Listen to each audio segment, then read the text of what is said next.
Hello, and welcome to the Business Acceleration Podcast. Powered by CEO Space International, a business accelerator community that's on a mission to help entrepreneurs and their teams flourish by cooperatively sharing knowledge and resources.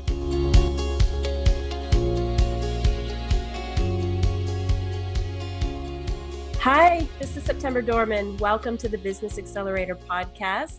Today, I'm here with Sherita Herring. Sherita Herring is president of Creative Images Foundation and an owner of a family foundation, RCLG. Welcome to the show, Sherita. Thank you. I'm always excited to be here to speak with you. Thank you. So tell us about yourself. How in the world did you get into the nonprofit arena? Well, you know what? I've been an activist for community and empowerment since I was a little girl, and that's why I started teaching by it. Because even when I was little, if Mr. Brown was up the street raking his yard, or our next door neighbor getting groceries out of the car, I literally wanted to stop and say, "Hey, you know what? We should go up the street and help Mr. Brown. We're out there playing kickball or whatever, or Miss Ann is taking her groceries out. I'll be right back." And the other kids would be like, "No, forget that." And so. But, and I didn't realize it, September, until maybe around 40-ish, how much whatever we truly love, it's been reflected us in a long time. And then I read some stats that said, actually, by the time you're 5 years old, whatever you truly love, whoever you really are, continues to show up by the time you're 5. And so I've always been one for change. And I think I told you this story before that even in grade school, you know how you might have that stinky kid, they might call it the pee-pee kid. Well, I was the one that wanted to bring her home, and there was a girl, and I'll just call her Kim, and I brought her home and wanted to give her my clothes, and I befriended her because no one else would. So it's always been who I am, and now I've realized that there's a way for me to turn that passion into profit, and it's what my business is about, helping you do what you love until you're dirt again. So tell us what you do over at Creative Images Foundation. Well, I'm a business strategist and a speaker, and so I found that through motivating and speaking, I actually found that it's easier for me to link that to the nonprofit arena and grants.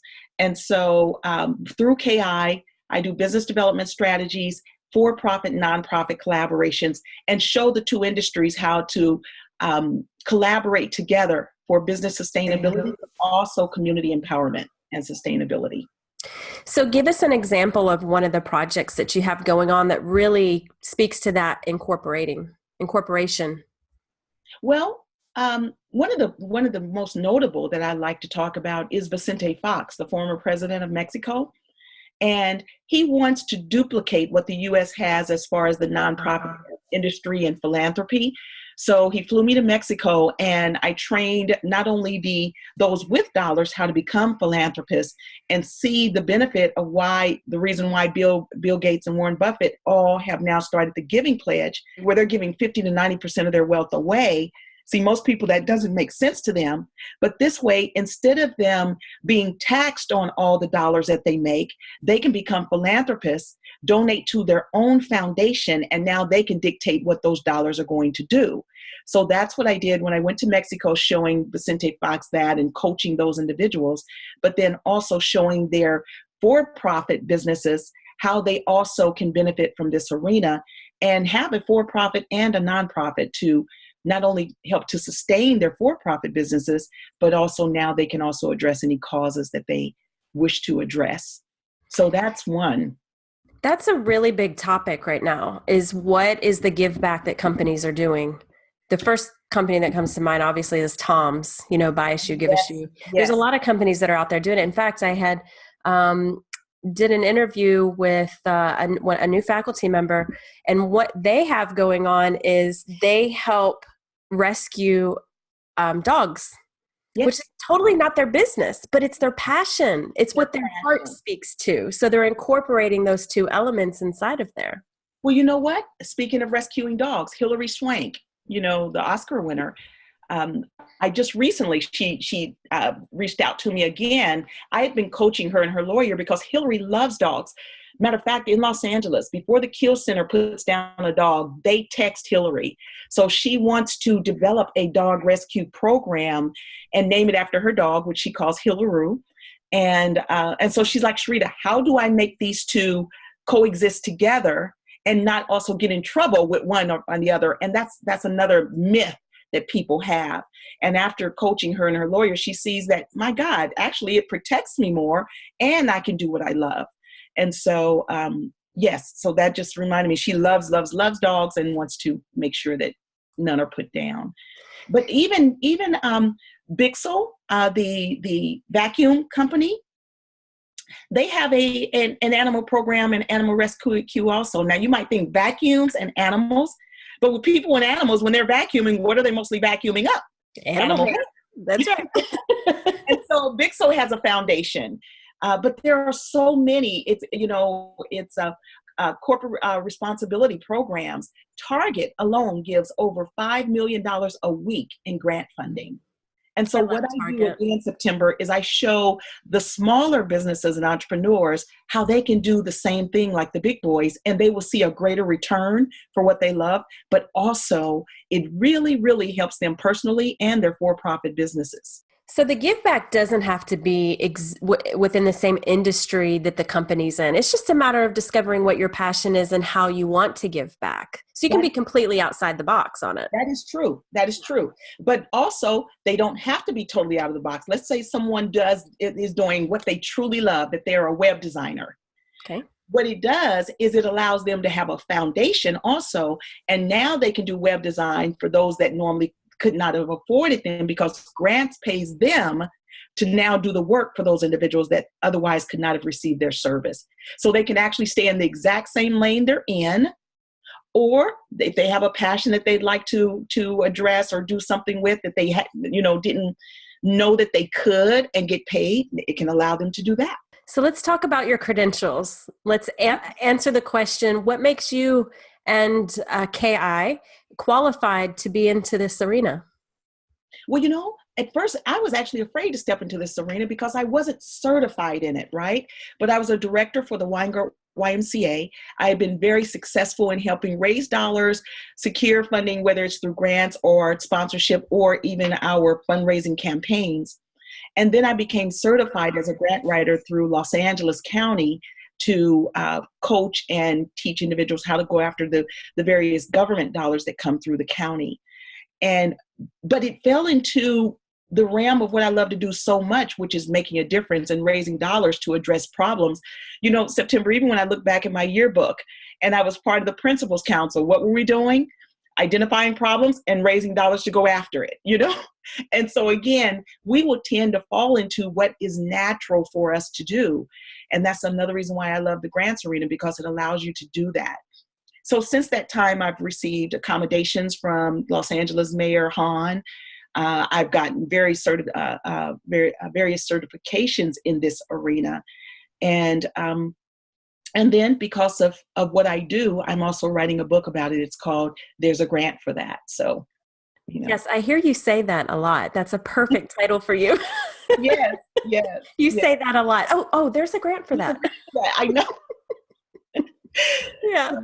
So the book has been in the making. So matter of fact, I'm looking for someone to help me complete the book. And so here at CEO Space, I know I'll find someone. I've got a connection for you. I have a connection for you. I'll give it to you as soon as the recording's over. Okay, great. So that speaks to somebody that wants to incorporate a nonprofit into their existing entity, whether that's a C Corp, an LLC, or S Corp or something. Mm-hmm. Let's talk about or talk to the customers that want to form just a nonprofit. What does that relationship look like? Well, it's as far as federal exemption, it's the same across the board, especially in the United States. Like some people say, well, Sherita, I want to form a nonprofit, but I was told that I should do it in Las Vegas or Delaware because of the laws for corporations. It doesn't make sense because you're exempt from whatever you're trying to dodge by going to those areas. So it's best to incorporate in your home state. You are your agent for service. And so it's just a matter of doing the Form 1023, which is the exempt application to the IRS. And it's important to understand that nonprofits have taxable and non-taxable income. I mean, when I'm teaching, there's literally a nonprofit bar that I show them that serves liquor, you Oh, know, wow. and they play jazz. And so people have a misconception about what a nonprofit can and can't do. So from dog walking to having a bar to a comedy club, it doesn't matter. And so another thing that I want to, I like these mythbusters. People always think that they have to report to the IRS and to the state on a monthly basis or whatever. And that's not true. If you're stepping into this arena, it's just like a for-profit company. You file taxes every year. Yes, you do file taxes, but it's the Form 990. And it's just reporting what the organization is doing, mainly to show that an organization is still active. But there's no reporting to the IRS or the state on a monthly basis or anything like that. So don't be afraid to step into this arena. It's a Very wonderful good point. place to be.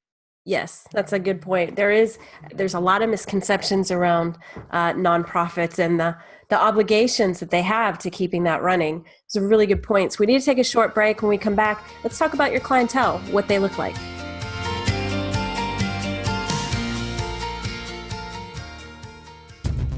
Is speed bump coaching holding you back from business growth that you deserve? Be a part of a lifetime membership that provides Fortune experienced experts, coaches, and mentors to change your future right now. Forbes.com #1 and Inc.com's #1 ranked Business Acceleration Conference meets 5 times a year in sunny Florida to help you move your business forward. Check out CEOSpaceInternational.com to find out more. Your mentors define your results. Trade up speed bumps for real coaching. That's CEOSpaceInternational.com.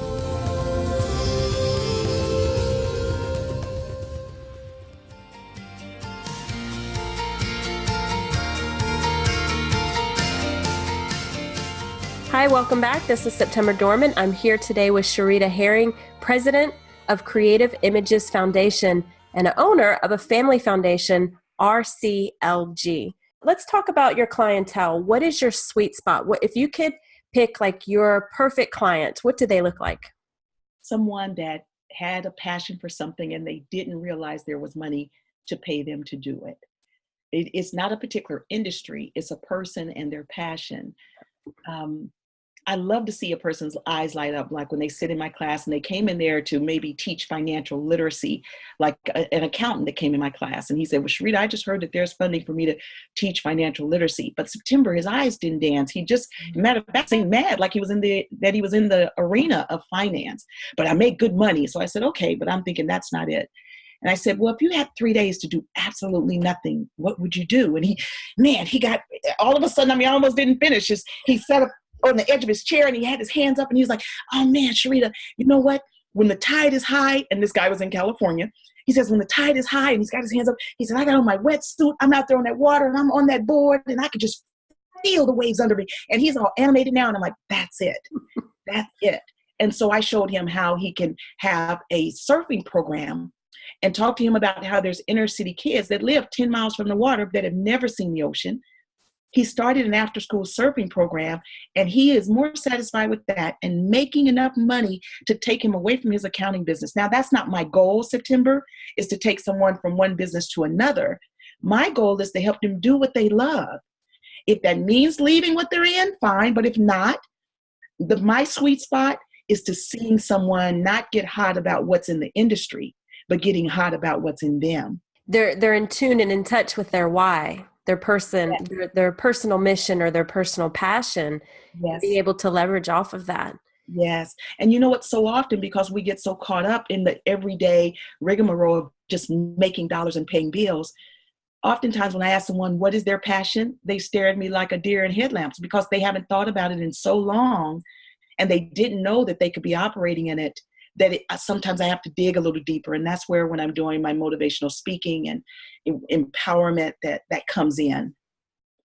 How long has Creative Images been in business? Since August 1994. 1994. You've seen a lot of projects in that time. Oh, yeah. Yeah. We've developed over 600 organizations.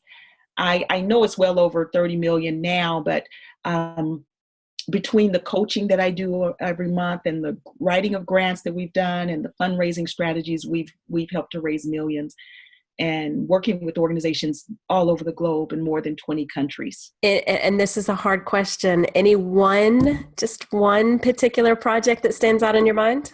You know what? I'm working with one right now. I just got back from Kansas City, Missouri, which is my hometown. And when I went home to take care of my dad back in 2008, of course, I do what I do. And I got on the community advisory committee, and I started doing some free workshops there in the city because it saddens me. There's so many blighted areas, boarded up businesses, all of that. So I was doing some free workshops, and I'm just doing the workshops and going on and doing what I do. September, just 6 months ago, I get a call there in Los Angeles, and there's a young man that's in Los Angeles, but he says, Ms. Herring, he says, you may not remember me, but I met you back in 2009. And I said, okay. And he said, you were teaching a free workshop in Kansas City, Missouri. And I said, yeah, that's my hometown. He said, well, I just got out. And he said, well, let me just be honest. I've been in prison since probably 2 months after I took your workshop. And he said, and my girlfriend begged me to go to this workshop. And he said, and he sent me the most wonderful email. He said, but what you said to me, I held on to while I was in prison. And I got my certifications. He got about 4 or 5 certifications while he was in prison. And now that he's out, we're doing his nonprofit right now. He's working. I was just in Kansas City touring with him. And if you go to my Facebook, you see the pictures where I just posted them yesterday. And this young man is on such an inspirational track right now, September, that it takes my breath away. See, because this arena, it not only helps individuals that are big dollars like the Bill Gates and the Warren Buffetts, but it helps individuals like Anthony Hodges that saw a whole different side of life, and now it's giving him an opportunity. And so he's my hero right now. He's my hero. In every relationship, we find things that we really admire and appreciate in individuals. And I can say that I really admire your passion for other people's passion, that person that helps others move along. And it feels good to see you, and even just your body language lights up when you start talking about this.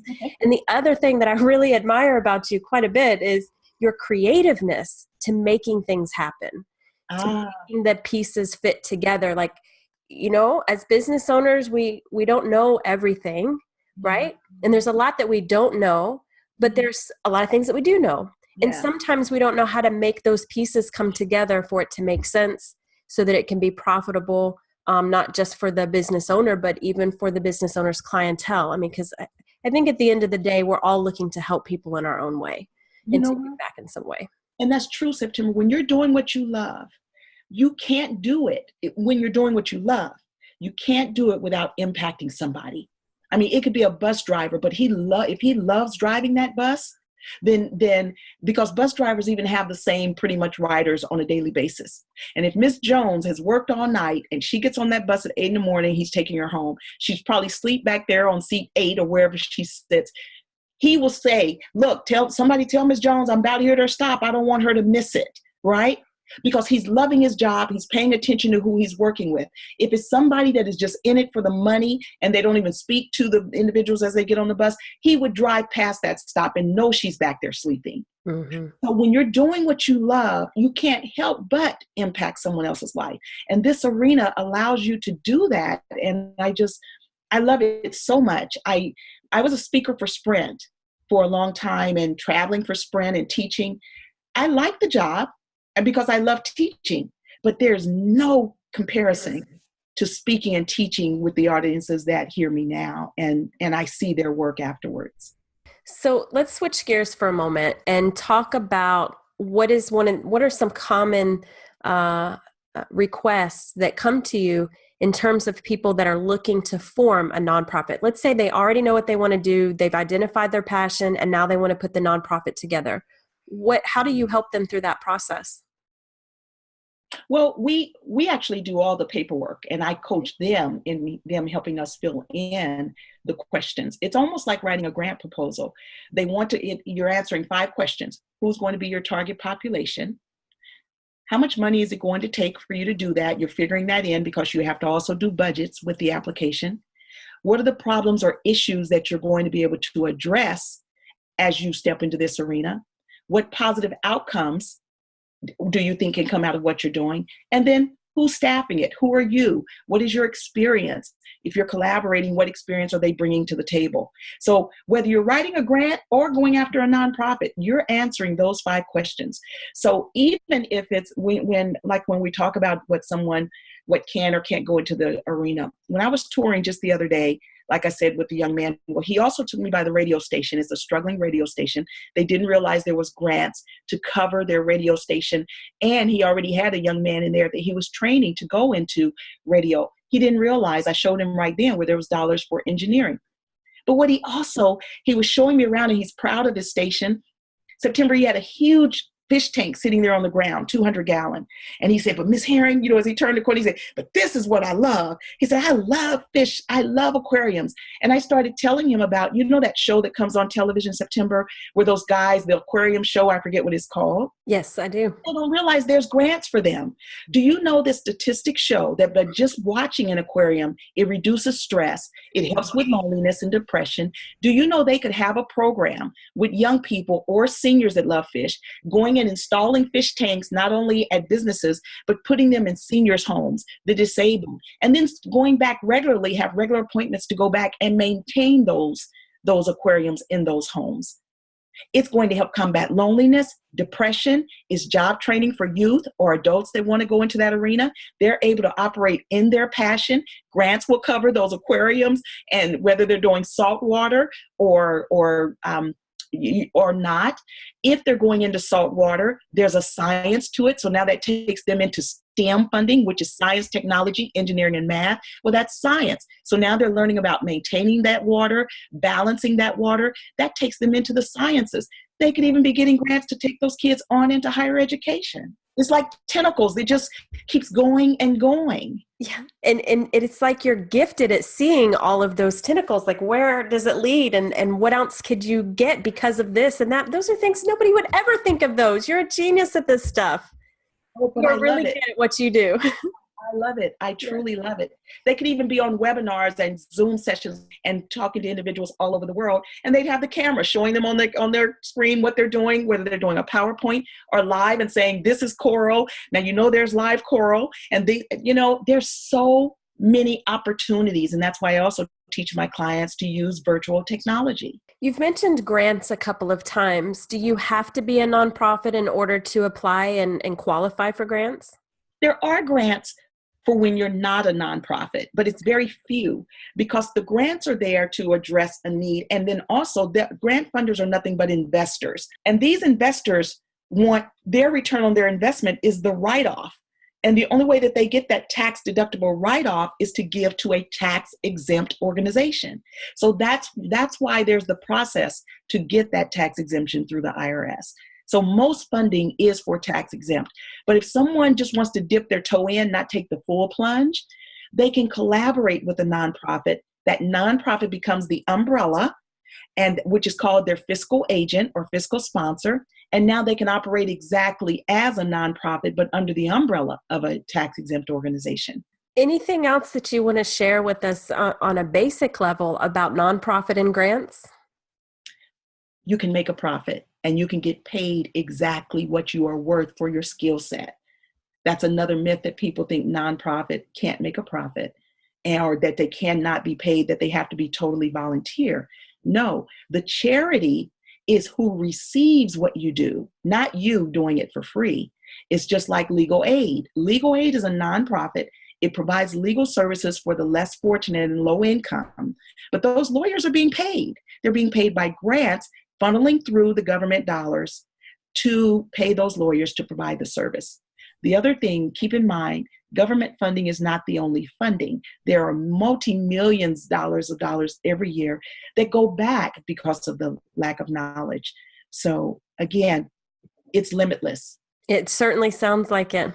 Yeah. Thank you so much for your time today, Sherita. Really enjoyed getting to know you a bit more. Yeah, thank you so much for having me. Thanks for listening to the CEO Space Business Acceleration Podcast. For more information on CEO Space or any of our guests, please visit ceospaceinternational.com.